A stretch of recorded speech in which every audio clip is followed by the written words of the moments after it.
जब अपोजिशन में होते तो स्टाइल क्या होता? ये उस जमाने में क्या बोलते थे, एक जवान शहीद होता था, उस जमाने क्या बोलते थे?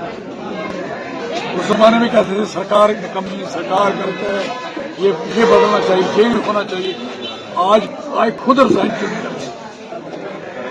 क्यों नहीं रिजाइन करते? मैं पूछूं, अगर इनके अंदर जरा सी भी कोई समझ है, कोई करैक्टर है, गैरत है, they must resign from government. और जिनके नीचे, नाक के नीचे ये तांडव जो हो रहा है, हमारे फौजियों ने ठेका थोड़ी लेकर कि आप अननेसेसरी मरवाते हैं और आपके पास कोई इंतजाम है और सारा दिन बकवास करना, पाकिस्तान को गाली देना और कुछ है। पाकिस्तान उधर बैठा बाहर जुलूस निकालते तभी के पोल निकाला था पिछले दिनों में, जब वो शहीद हुए रश में।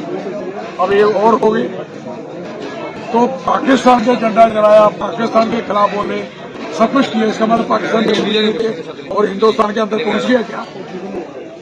तो फिर आप क्यों रखे हो? I am sorry for that. आप अपनी कमजोरी को देखिए, पाकिस्तान की कमजोरी दिखा रहे हैं। आप अपनी कमजोरी को मान के, अपनी गलती को मान के उसको दुरुस्त करिए।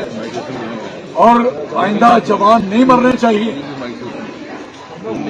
ये कोई ऐसे को कादिर मोरी वाला हिसाब नहीं है, जब भी मन चाहे मरवा इनको। और आपके पास कोई अगर प्लान नहीं है, कोई सोच नहीं है, कोई ढंग नहीं है, तो आप करना भी चाहते हैं।